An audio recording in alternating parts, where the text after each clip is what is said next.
Right, so this is my last airbender review. Movie sucked. I'm just gonna start off just like that. The movie sucked. It was crap. It was stupid. Dialogue was terrible. CGI was okay. Acting sucked. Just so many things about it was terrible.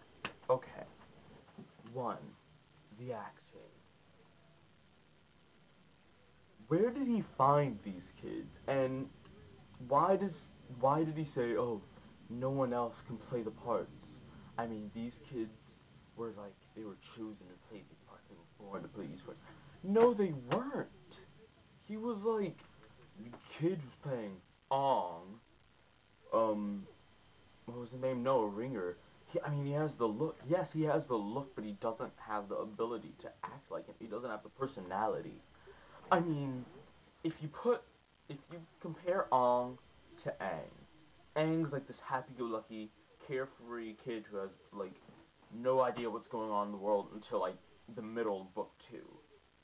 Against Ong, he's like he wakes up, he learns about the like the Fire Nation, like the Fire Nation taking over and everything, and he's like, I have to be serious from now on. I can't make one joke. I can be a nice kid, but I can't make one joke. It was so stupid. Oh my god.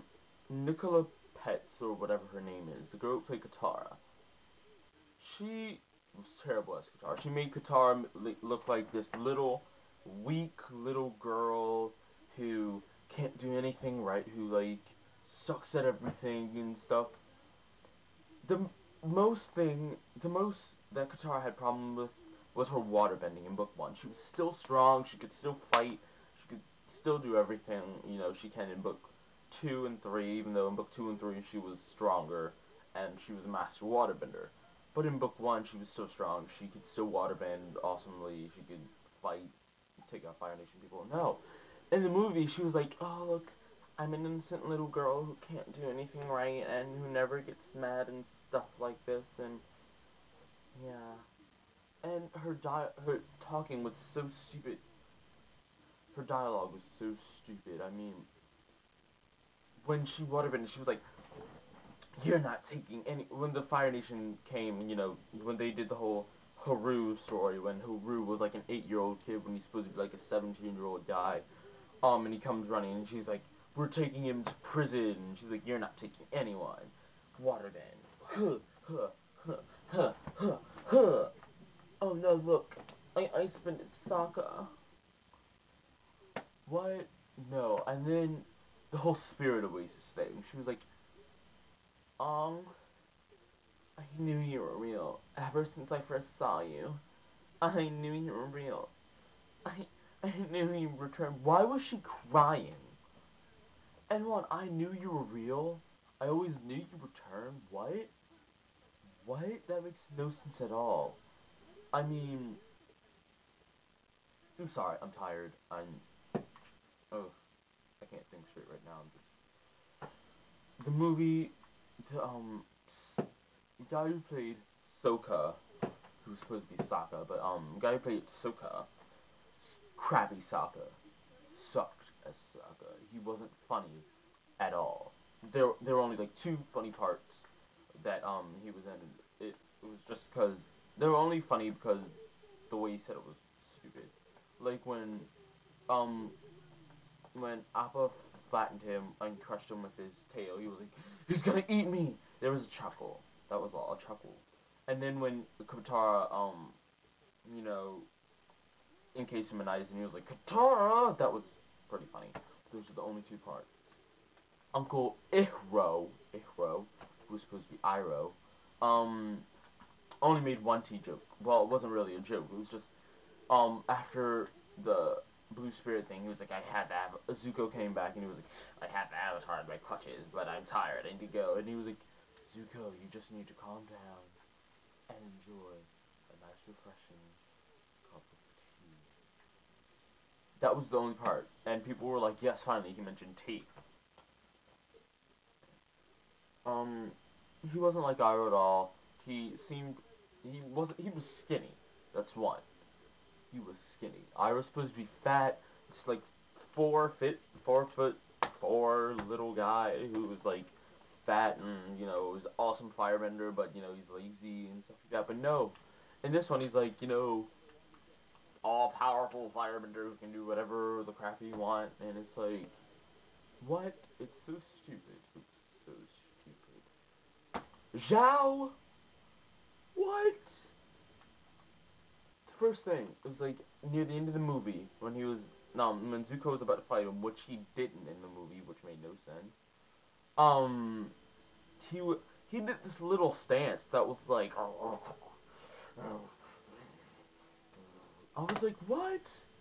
Why do you look like you're a constipated boar? I mean, like, it was so stupid. And Zuko didn't fight him, which was stupid when he did fight him in the show. And, like, he kicked his butt. And then, this, moon spirit, who, like, you know, became the giant koi fish. And, like, took out all the Fire Nation, which he didn't do, but I'll get to that later.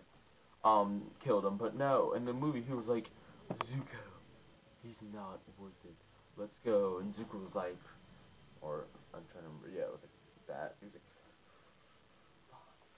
walk away. And then Zhao was like, roar, fire.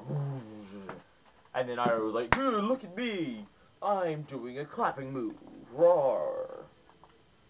Oh, you're stupid. Walk away. And then the way they killed Zhao was like terrible. I mean, it was like murder.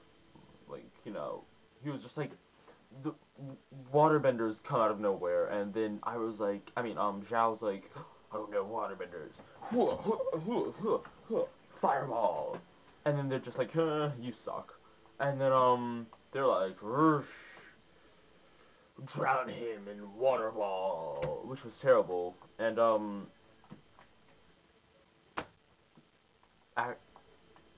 he didn't capture the annoyingness of Zhao. He was annoying, but he didn't capture, you know, Zhao's annoyingness.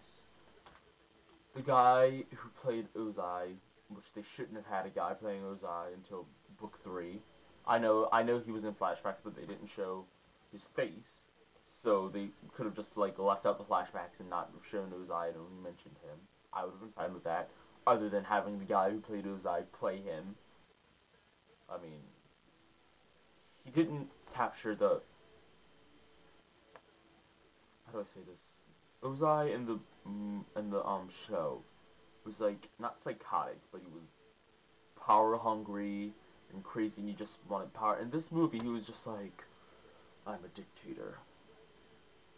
What now? He was like, I can't say he was like Hitler because, you know, I don't know not that much about Hitler and what his attitude was like, but he was like one of those dictators that just sat there on the throne and talked to his advisor instead of like, you know, we're gonna have a lot of war meetings where I'm gonna do the stuff myself, or I'm gonna kill these people myself. He was like, no, you go kill the people, I don't care.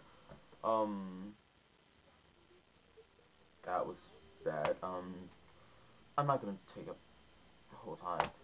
CGI, it could have been so much better. When they waterbended, they made the water look all out of control and look like they had a hard time bending it when they didn't, because waterbender was supposed to be compressed and like neat and stuff, even though it was still water, it was supposed to be neat. Firebending was okay, even though, I mean, it was stupid that they had to have their own source of fire.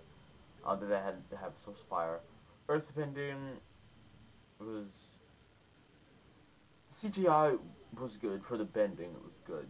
I only had trouble with the water bending. Appa didn't look like Appa at all. He looked like a mixture of a flying bison and a sloth.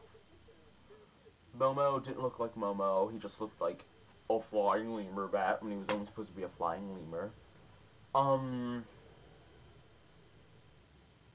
They only mentioned Momo once. They only said his name once. He was only in the movie twice. They only said Yip Yip once. Appa and Momo weren't major parts in the story like they were in the movie. I mean, in the show. Now onto the bending. This is literally what they did.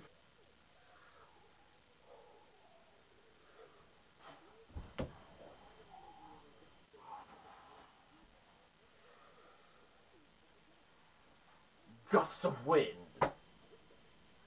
But in the show, that would have been like a massive mixture of water, earth, fire, and air, like attack and stuff, and it was crappy. Like they jumped all over the place, did all this unnecessary crap that they didn't need to do. That would have made like you know a gigantic attack in the show, like, but it only made like this little tiny thing in the movie. Um, whenever they did water bend, like whenever they did bend, it wasn't relevant to the stuff that happened. Like this one, when Aang was in the Northern Water tribe, and then Katara was like, show him some of your airbending. He jumps all over the place. He's like, oh, jump, jump, jump, jump. Move the staff a little bit. Jump, jump, jump, jump. Oh, whoa, hey, look. Whoa, whoa, whoa, whoa. And then a tornado comes out of nowhere, which made no sense. Because in the show, he was just had to go like whoosh, whoosh, whoosh, whoosh, whoosh, or something like that. And bending was terrible. They did all this unnecessary crap that they didn't have to do. Um, they character development was terrible. I didn't feel connected with the characters. I didn't understand. I mean, it was hard to understand. Like I wasn't connected to the characters like it was in the movie and in the show. Um, I didn't love the characters like I did in the show. It's like the only thing the girl who played Katara was good for in the movie was she had a pretty face. Same with Yue. Sokka and Yue's love story wasn't like this long thing. It was just like, hey, look, it's a hot girl. I love her. Hey, look, it's a hot guy. I love him. No, in the movie it was, in the show it was like forbidden love where she was getting married and he couldn't have her. But no, he could do whatever the heck he wanted with her in the movie. He could have raped her and she would have been fine with it. Um, like they had this one really good part that ruined. They had so many good parts that ruined it. That they ruined. Like one part was when they were in Spirit Oasis, and Yui was about to give her soul, give her spirit to the Moon Spirit, and she was like, "I'm sorry, but I have to do this. It's my duty. It's my destiny. I was born to do this." Everybody in the movie theater was like, "Oh, it's so sweet." Blah blah blah blah. And then she was like, "I'm sorry, Sokka," and literally, I heard like about 50 voices just groan. It's terrible. They ruined so many good parts, messed up the whole story. I'm gonna wrap this up. Overall, the I give the movie about uh 0 out of 5, not -5 out of 5. Um, I'll buy the DVD just to laugh at it. I'm gonna see the other two movies just to see how crappy they are. I might do another review once I get the movie to refresh my memory and stuff, and I might do another one and do that one because right now I'm sort of tired and I'm hungry and I'm out of it. So I'll do another review that's better. And so yeah, catch you guys later.